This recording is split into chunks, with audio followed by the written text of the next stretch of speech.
Welcome to So-and-So, brought to you by Bernina, Made to Create. I'm Meg Goodman, and you're about to enjoy a casual conversation with a special member of the sewist and quilting community. A conversation about how they got started, what inspires them, what excites them, and their connection to this community. Our guest today is Amanda Richline, product manager and creative lead at Unshattered, a nonprofit in Hudson Valley, New York, dedicated to working with women to end the addiction relapse cycle by providing pathways toward economic independence and sustained sobriety. Born and raised in the Poconos of Pennsylvania, Amanda was first introduced to Unshattered in 2015. Her journey and the story of Unshattered are hopeful and inspiring. Amanda learned to sew as a result of Unshattered. In her time with them, she has become a homeowner, is a certified peer recovery advocate, a yoga instructor, certified as a trauma-informed facilitator, and is on the verge of receiving her bachelor's degree with honors. She's a mom of 3 amazing kids and recently celebrated 7 years of continuous sobriety. Hello, Amanda, and welcome to So-and-So. Hello, Meg. Thank you so much for such a kind introduction, and I'm so grateful to be on the show today. Thanks for having me. You bet.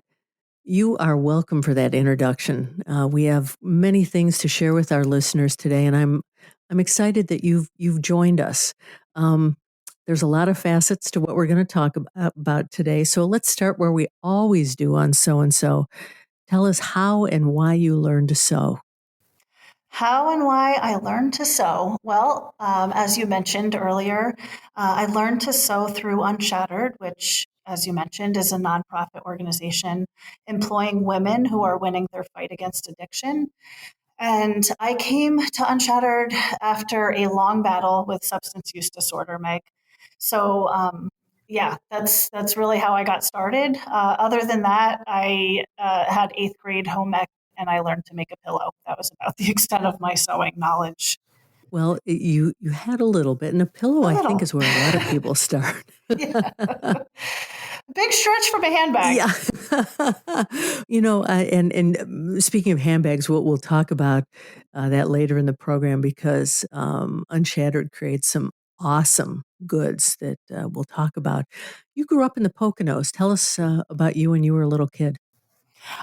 So I've always been creative, always had a very vivid imagination. I really, always enjoyed doing artistic things, and it kind of runs in my family. In fact, my children are all artistic. So I really, like I said, had a vivid imagination, used to bake mud pies in the sun, all of that. And we had a pretty normal childhood. Me and my sister, it was just the 2 of us. We didn't have that much money. So it was, just kind of came from a working family. And we moved when I was in 5th grade. So that kind of changed a lot for me. I was always a very good student. You mentioned that I'm going to be graduating with honors here. And so school always came kind of easy to me. But that year when we moved, I really got bullied a lot when I was in 5th grade. I would come home crying every day, and that kind of changed the trajectory of my school career and then moving into my early adolescence and adulthood. So, yeah, really shifted things. And things like that do. Now, Hmm. I know you've been to the White House. You've Yes. been to the New York Capitol. You've been in Sanctuary magazine, telling your story of becoming a part of Unshattered. Would you share that story with us? Yes, of course, I would love to. So, as I said, I struggled with substance use disorder. So, after that moving and getting bullied, I really kind of started hanging out with kids that drank alcohol and smoked cigarettes and kind of like that partying kind of lifestyle in high school, and just really trying to fit in wherever I could. Um, and so, that kind of just took me down the path of partying, and throughout high school kind of just was a self-proclaimed party girl. Went to parties on the weekends and was drinking in school and smoking marijuana in school. So, that really didn't lead me anywhere good. I did end up getting kicked out of my parents' house at the end of my senior year of high school, and moved in with my boyfriend. And so I got pregnant with my first daughter by the end of my senior year. So I walked graduation. Luckily, I graduated, and I walked the graduation line or graduated while I was pregnant with my first daughter.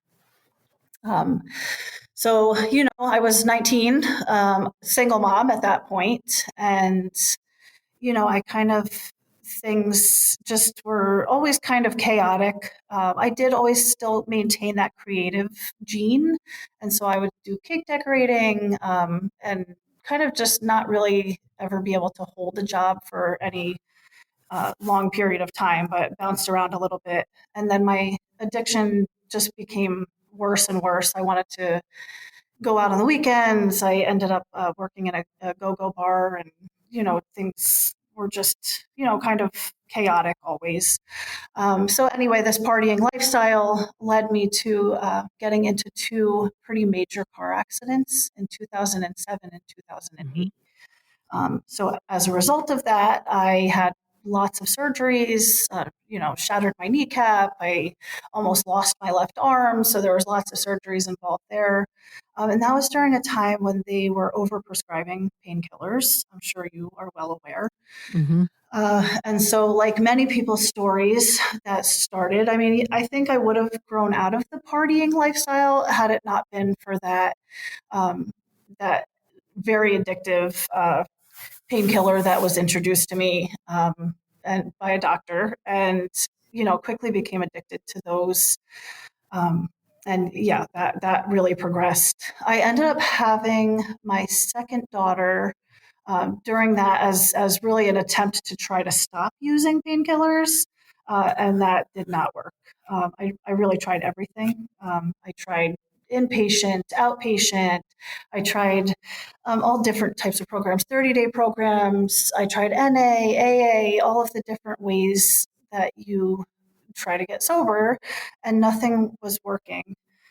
In 2015 is what I refer to really as the worst year of my life. I was homeless at that point. I'm sorry, I kind of skipped ahead.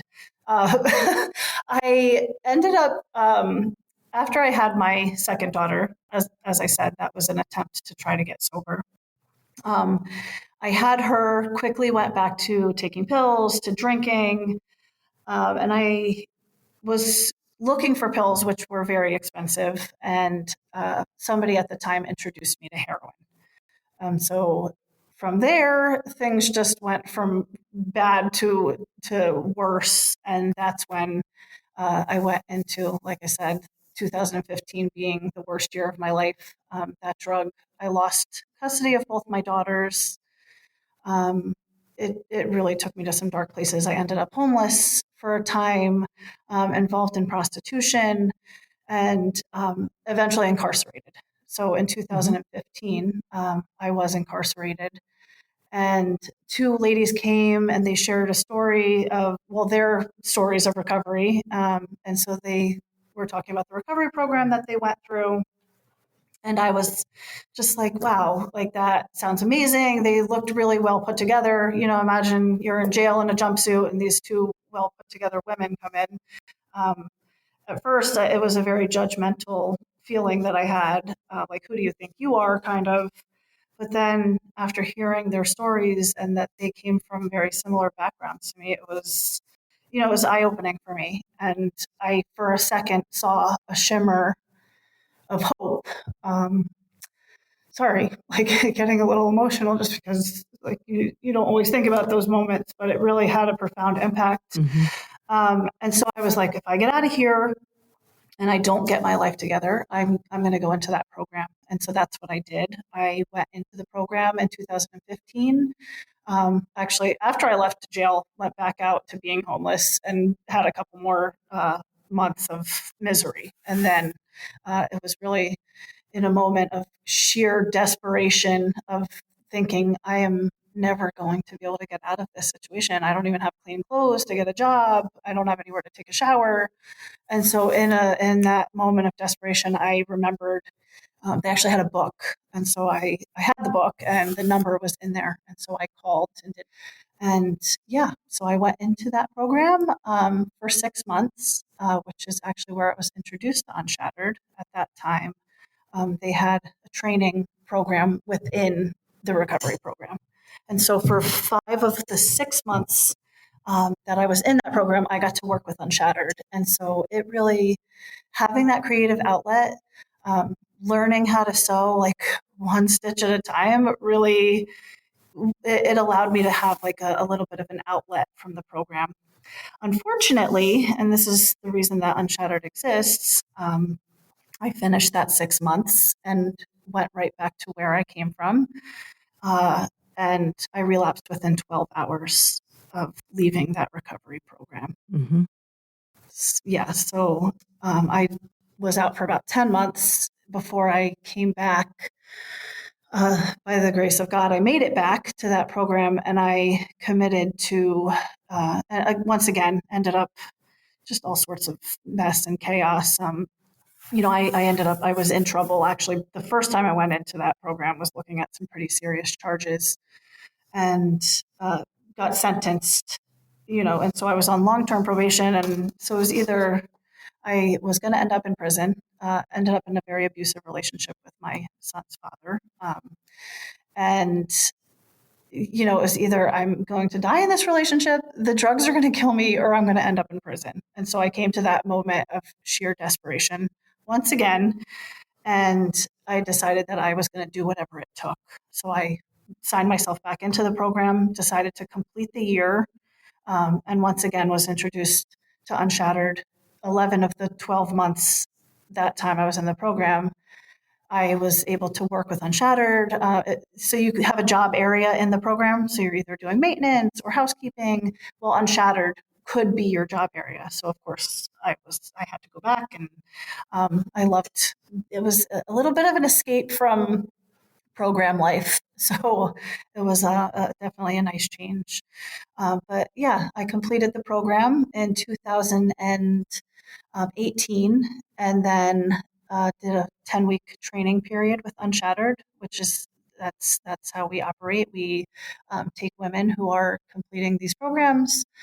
We do a 10-week training that we have developed in the organization, and then at the end of that 10-week training period, people can be hired on full time.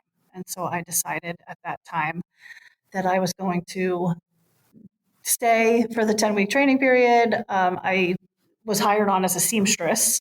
And so I had a lot of experience just because of the first almost year and a half being with Unshattered just in the program. I came on kind of with a little bit of a leg up as far as the sewing skills. And yeah, I quickly moved into doing custom bags and into a leadership role eventually. And since then, as you mentioned before, I've had so many incredible experiences, had the opportunity to speak at the White House and share my story.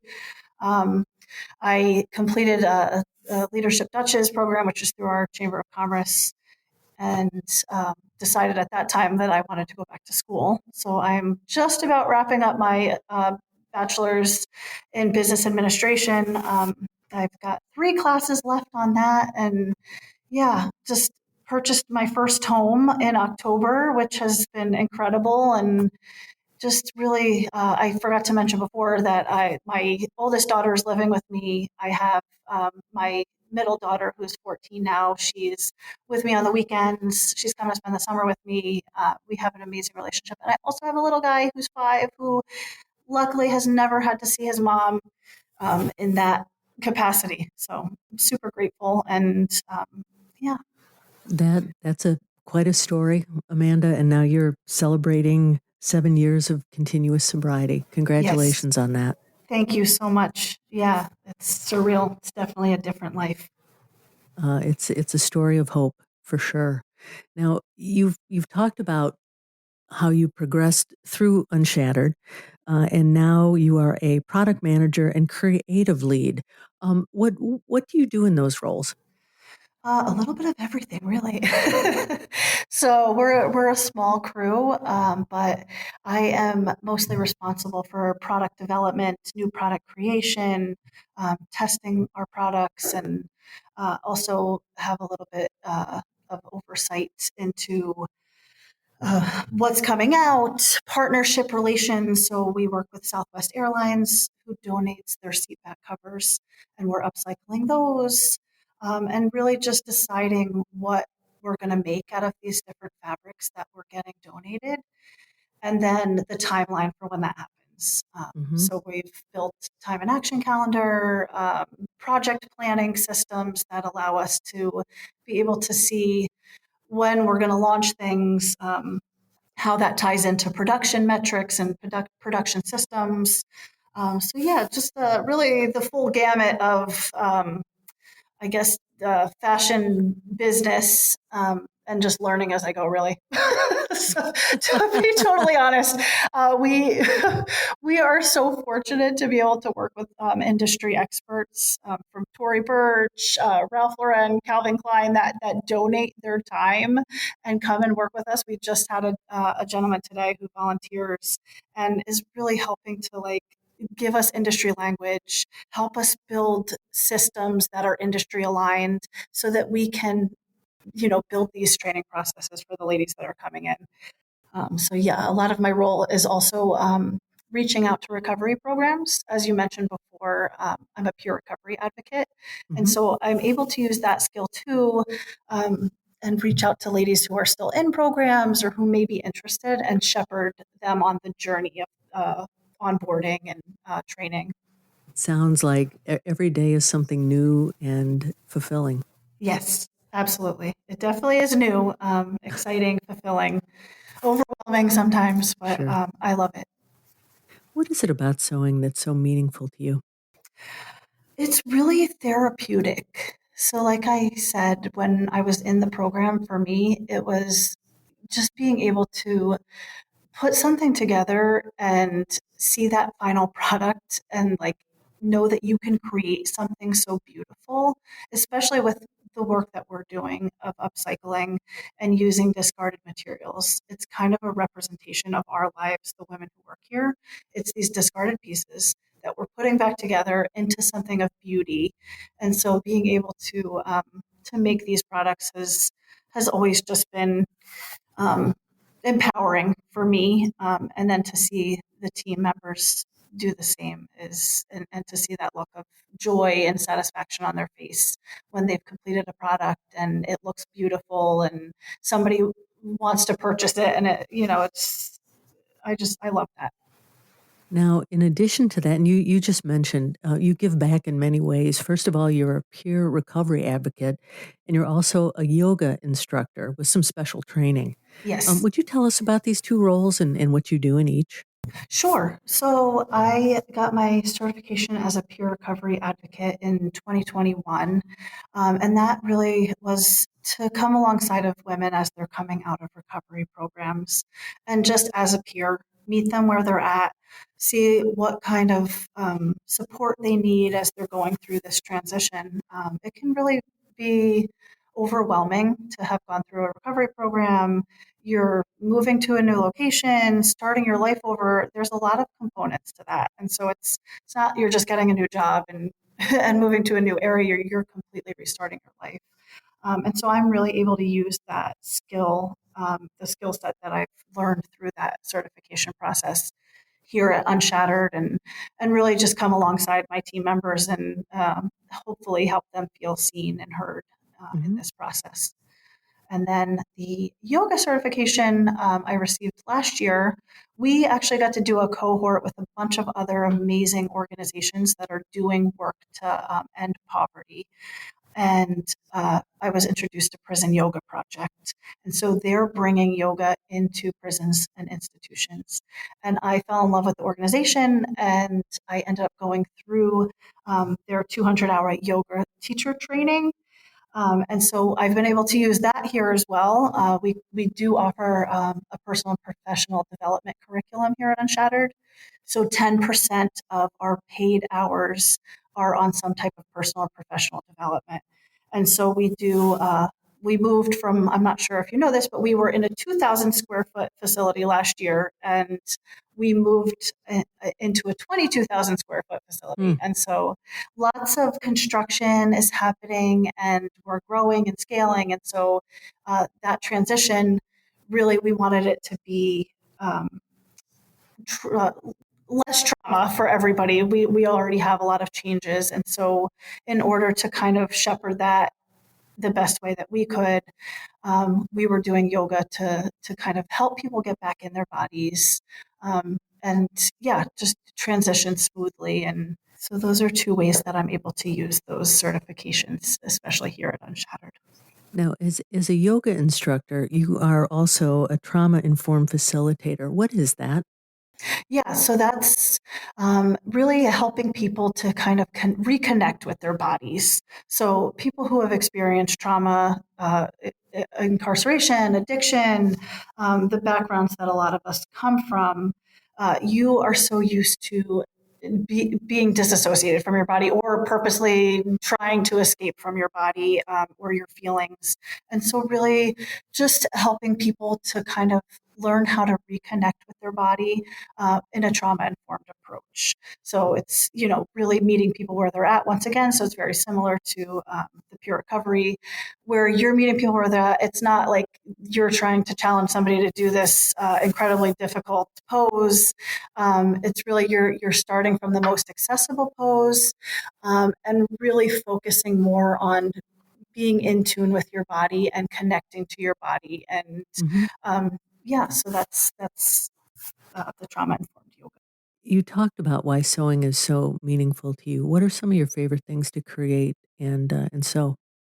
Yeah, I don't really get a chance to sew too much anymore with the leadership responsibilities and building a lot of the processes, but I still get to work one on one with clients, to make custom bags. Hmm. So we do custom bags out of family heirlooms, wedding dresses, military uniforms, and so being able to work with clients, to come up with their one of a kind items and be able to hear their ideas and kind of share like what we see the possibilities being, and then seeing those come together. I've gotten to work on some really amazing custom projects. There's actually Marist is very close to us, is one of the top fashion colleges, Hmm. and one of the professors from the fashion program there, she had her mother-in-law's fur coat, and so she wanted to get that made into a bag. So yeah, that was one of the most challenging projects that I've ever worked on. I Hmm. have to say, because I was allergic to the fur, so Oh, I no. have a makeshift hazmat suit that I made from a garbage bag and had gloves on, and yeah, it was challenging. But when the final product came out, it was gorgeous, and she loved it. So that It was worth it. it was worth it. Yeah. When you share pictures with us for the so and so website, send us a few pictures of some of the unique things you've created. I will. Yes. Yes. So, Amanda, we've talked a lot about you, and you've shared your story, and this has all been interwoven with Unshattered. Hmm. So, would you introduce us to Unshattered and explain the mission and the work you do? Yes. So Unshattered is a 501c3 nonprofit social enterprise. And what that means is, we have a social mission, and that is to end, well, our mission is to end the addiction relapse cycle by providing pathways toward economic stability and sustained sobriety. So we are filling in that gap, as I mentioned in my own story, and you can kind of see that thread woven throughout, that when women or people in general complete recovery programs, they're going back usually to the area where they're from, where they were using. And so they set themselves up for failure, and sometimes they don't make it back into programs, is the unfortunate truth. And so Unshattered really fills in that gap. And we offer a training program where women can go directly from the program that they're in. There's transitional housing where they're driven to and from work. and then supported during that 10-week time before they are hired on full time. Mm-hmm. And so once they're hired on full time, then they contribute to the place that they're living in the transitional housing. And within a year of employment, most of our team has moved into their own housing. Mm. So yeah, Unshattered is really, it is, as I mentioned before, it's not just about the employment community that we have, but it's also the personal and professional development curriculum. We have workshops where women are learning all different skills and just things that can help in our personal and professional lives. How did the organization get started?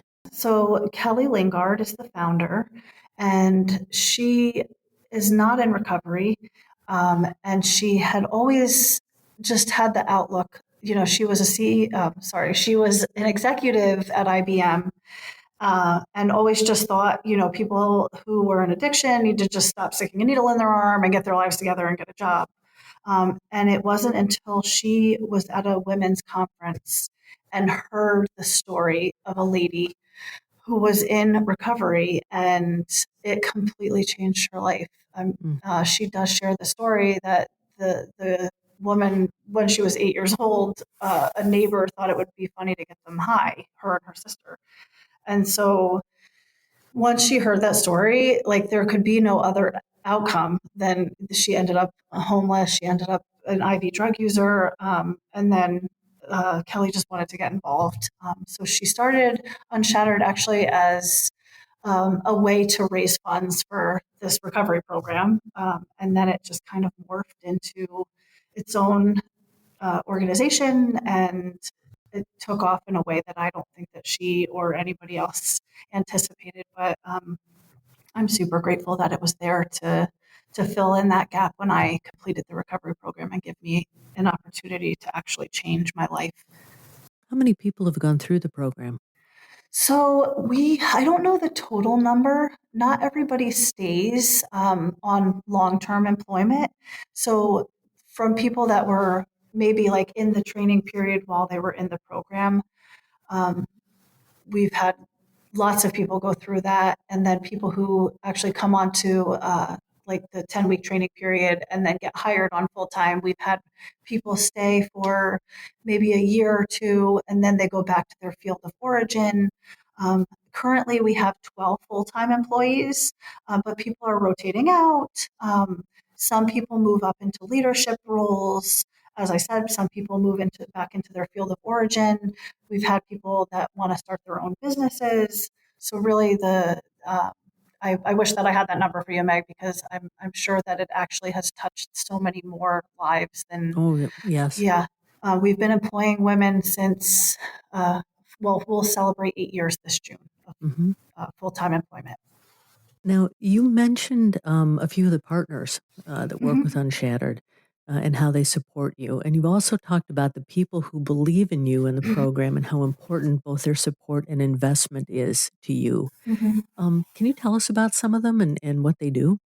Yeah, of course. So we have lots of supporters. Like I said, that we have a fashion council um, here at Unshattered. So we've got industry experts who are donating their time, sharing valuable insights that they've learned from industry, which that is just incredible. And to be able to work with people, like I said, who have come from Henry Bendel, Ralph Lauren, Calvin Klein, it's just really amazing to have access to that kind of training, especially when most of us have never even touched a sewing machine, let alone go through a fashion program or know the industry skill sets. So that is just incredible to be able to work with that caliber of people who are really training us. Um, just that means so much to me to be able to work with them and for them to come alongside of us and really, as peers, encourage us and teach us the things that they've learned. And then we also work with partners who donate fabric, large amounts of fabric. So we have Southwest Airlines, as I mentioned before. Not only do they donate the seat back covers but they're also very invested financially in the organization and seeing us grow and be able to kind of like to continue the cycle of good. So they don't want to throw things in the landfill. They're sending it to other organizations to have it clean and disassembled, and then they send it to us to put back together into these handbags. And then we also have a partnership with Ultra Fabrics. They're donating their overages. We have lots of other companies and organizations who are donating large amounts of fabric, and we have two potential partnerships in the works, which I don't know if I'm allowed to say them right now, so you'll have to stay tuned and see what we come up with. But yeah, we are always getting new partnerships with people who want to donate large amounts of fabric and who want to invest their time and resources. And it's been so incredible to see Unshattered from 2015 being in the basement of this recovery program into being in our own 22,000 square foot facility where we can employ almost 50 women. So it's just incredible to have seen the growth so far, and I'm really excited to see what's on the horizon for Unshattered. And you all have a very strong social media presence. And for those who want to follow you, Facebook. Yes. You are constantly talking about new products and people in the program. And I recommend that to our listeners who do want to follow Unshattered Yes, and see please. what's going on. Thank you, Meg. Yes, we really appreciate it. Unshattered NY, if you could follow us, that would be amazing. Now, you mentioned many of the women who entered this program have never sewn. How do you teach them? So we are actually in the process of refining our training process. So we kind of all just learned from the last person that was here. So myself included, the most experienced person would kind of teach the new ladies who are coming in. And I made a tote bag on a home sewing machine, one stitch at a time was the first thing that I put together. And so over the years, we've really tried to develop a solid training plan so that it's consistent, because you know how it goes when you are just kind of teaching people. It's, oh well, this is the way that I do it, and this is the way that I do it, and then by the time as the product manager, it's kind of my nightmare because that's not how it's supposed to be done. Who taught you how to do it that way? And so we really, realized that we really had to get a solid program in place, a training program. So we are working, like I said, with industry professionals that have really gave us some incredible input into our training program. And we are actually currently in the process of nailing that down. We've put training videos together, and just really have a good foundation and a solid training program so that it's done consistently, and we're making sure that people are learning um, the most accessible way, but also the right way. So, there's sometimes you can do things and improvise here and there, but we just want to make sure that everybody's, just knows how to do it and is learning, and myself included. I mean, there are things that getting the chance to work with some of these professionals, and they're like, why do you do it that way? And it's like, that's just the way we always did it. It's funny because Kelly always shares a story with everybody, like all the new people who come in, about a lady who always cut the two ends off of her roast before she put it in the oven, and then her daughters always cut the two ends off of the roast before they put it in the oven. And then the one sister somebody was like, why are you always cutting the ends off of the roast before you put it in the oven? She's like, I don't know, that's the way my mom always did it.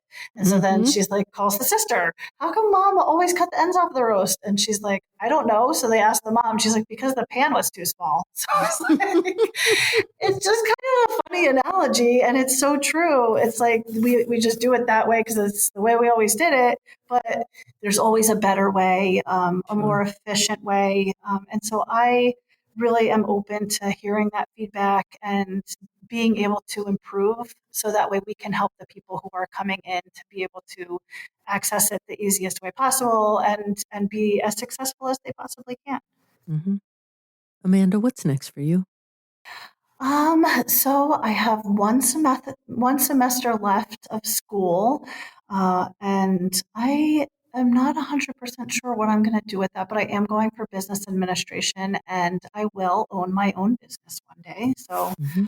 that is on the horizon. I always wanted to own a bakery, but thinking more of a wellness type of business. So yeah. Now, my next question, you might have just answered that, but there might be more here. Mhm. What's your dream? My dream is definitely to own my own business, and to continue to be able to pour into the lives of people who are coming out of situations like me. Mhm. And so that's the one thing that's so near and dear to my heart about Unshattered is that I'm able to do that.